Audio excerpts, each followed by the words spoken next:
You're sitting at the kitchen table. It's Sunday afternoon, maybe 3 p.m. You and your partner are looking at the budget, or trying to. You've both got jobs, decent jobs. Combined, you're making maybe $105,000 a year. And on paper, that sounds comfortable. That sounds like you should have room, like you should be getting ahead. But you're not. You're looking at the account balances and something doesn't add up. 2 full incomes coming in every month, and somehow you're still doing mental math about whether you can afford to replace the couch, still choosing between saving this month or fixing the car, still feeling like one unexpected expense would be a problem. And there's this uncomfortable question neither of you wants to say out loud.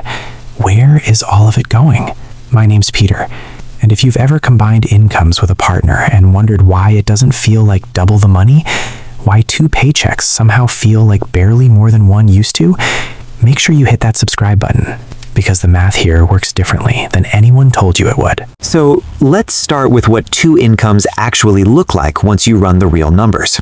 Person A makes $58,000. Person B makes $47,000. Combined household income, $105,000. That's $8,750 a month gross. Sounds substantial. Sounds like you should be comfortable. Sounds like you should definitely have breathing room. After taxes, federal, state, FICA on both incomes, you're bringing home about $6,700 a month combined. Okay, that's still real money. That should work. Now here's where it gets interesting. Let's compare this to what life looked like before you moved in together. When person A was single, making $58,000, they were taking home about $3,600.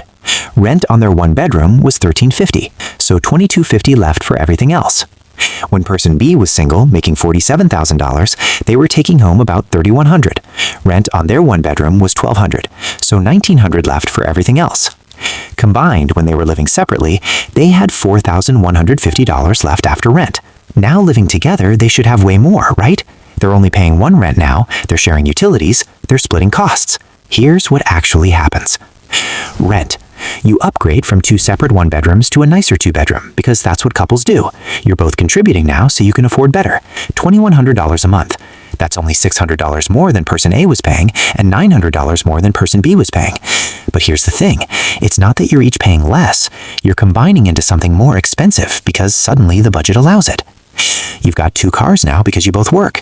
2 car payments, $380 and $340. 2 insurance policies, $170 and $145. When you were single, these were just your fixed costs. Now they're doubled. $1,035 total just for transportation. Utilities and internet for a 2-bedroom, $215. That's more than either of you paid in a 1-bedroom. Groceries for 2 people, $580. You'd think it would just be doubled, but it's less efficient than that. Buying for 2 costs more than buying for 1 doubled. Student loans, $290 for person A, $240 for person B.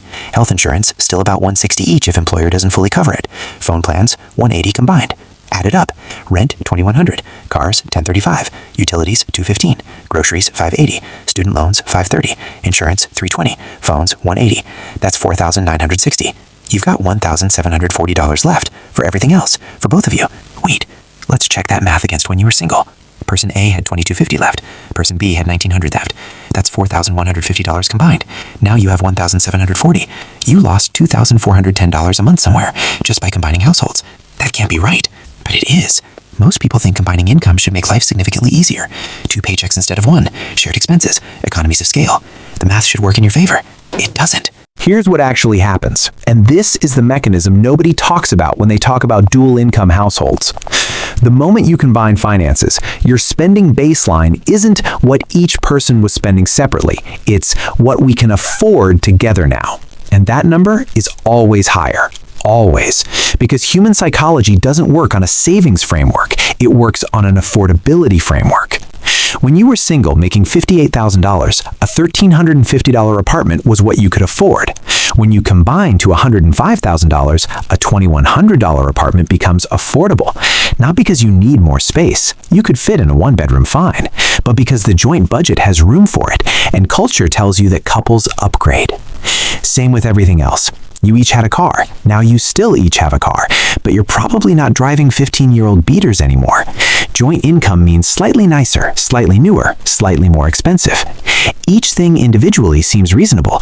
Together, they add up to the entire surplus disappearing. This is called lifestyle synchronization. When two people combine households, they don't maintain two separate lower standards of living. They sync to a new, higher joint standard, and that new standard absorbs the efficiency gains you should have gotten from sharing costs. The rent you save by sharing one apartment instead of two, you spend it on a nicer apartment. The efficiency you should get from buying in bulk, you spend it on better groceries, eating out more, having people over. Every cost that should go down gets replaced by a quality increase that brings it back up. And here's the psychological piece that makes this really powerful. It's called justified upgrade bias. When you're single, buying the $6 fancy coffee feels indulgent. When you're a dual income household, it feels normal because you're making $105,000 now. You can afford the $6 coffee. Both of you can. Except neither of you could really afford it before when you were making less individually, and you still can't now that you're making more combined. But the joint income creates the illusion of affordability. So small upgrades happen everywhere. Premium groceries, better takeout, nicer home goods, streaming services you didn't have before. None of it feels excessive in isolation, but collectively, it consumes the surplus. And there's another thing that happens that's even more invisible. When you're managing your own finances as a single person, you know exactly where every dollar goes. When you're managing joint finances with a partner, there's inevitable spending that neither person is tracking closely. Person A grabs lunch out, person B needs something from Target. Neither one feels significant enough to mention, but those uncounted $30 and $40 transactions add up to $400 or $500 a month that just disappears into household spending. The accountability that exists when you're only accountable to yourself, that goes away when spending feels shared. It's not that either person is being irresponsible, it's that the joint account creates a commons problem. Small individual decisions with low visibility create a collective impact that nobody fully sees. So here's the actual math on what this costs over time. When you were living separately, you had $4,150 combined left after fixed expenses. Now you have $1,740. That's $2,410 a month less. Over a year, that's $28,920 that you should have but don't. That's not a small number. That's a down payment. That's a year of serious retirement contributions. That's financial security. And the cruel part is you can't even point to where it went. There's no big splurge, no obvious mistake, just 1,000 small upgrades and uncounted transactions that seemed fine at the time, but added up to making your joint income feel like barely more than a single income used to feel. You're lying in bed at night, both of you, and you're doing that quiet calculation, wondering how you're making $105,000 combined and still stressed about money, wondering if you're doing something wrong, wondering if everyone else who combined incomes figured out something you haven't. Meanwhile, there's a couple down the street, similar incomes, also combined. They're sleeping fine, not because they're making more, because when they combined households, they made a deliberate decision. Keep the lifestyle at single-person levels for 6 months.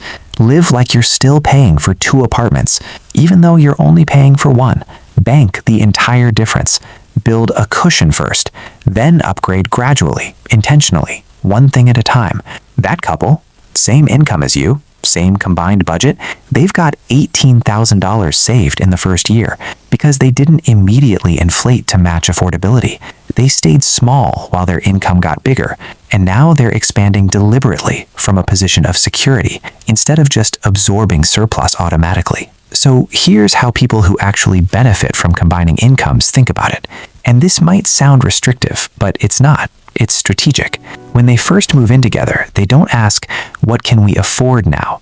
They ask, what's the minimum upgrade necessary and what's possible to keep the same? Maybe the apartment is slightly bigger, but not in a luxury building. Maybe one person upgrades their car, but not both at the same time. Maybe groceries get a little better, but they're not suddenly shopping at Whole Foods for everything. They treat the efficiency gains from combining households as savings first, lifestyle second. That's $750 they're saving by sharing one rent instead of 2 separate rents. That goes into a joint savings account for 6 months before they even consider upgrading. And here's what changes when you think this way. After 6 or 8 months, you've got $10,000 or $15,000 saved that wouldn't exist otherwise. That money isn't spoken for. It's not part of the lifestyle. It's pure cushion. And with that cushion, the math of dual income finally starts working in your favor instead of just looking like it should. The moment one of you gets a promotion or a bonus or any kind of increase, that doesn't become lifestyle immediately. It becomes security first, because you've trained yourselves to see income increases as building blocks, not spending permission. Now, let me be completely honest. This is not what people expect when they move in together or get married. The cultural narrative is that combining income should immediately improve quality of life. Bigger place, nicer things, more comfort, and telling someone, actually, live like you're separate for a while, sounds like you're delaying happiness. But here's what that approach actually does. It gives you the thing that dual income is supposed to provide, but rarely does: actual financial breathing room. Not the illusion of affordability, real, accessible, liquid cushion that changes how both of you feel every single day. So here's the thing about dual incomes. They don't automatically double your financial security. They double your opportunity to either build something real or inflate to a new, higher level of just getting by. Most couples do the second one without realizing it.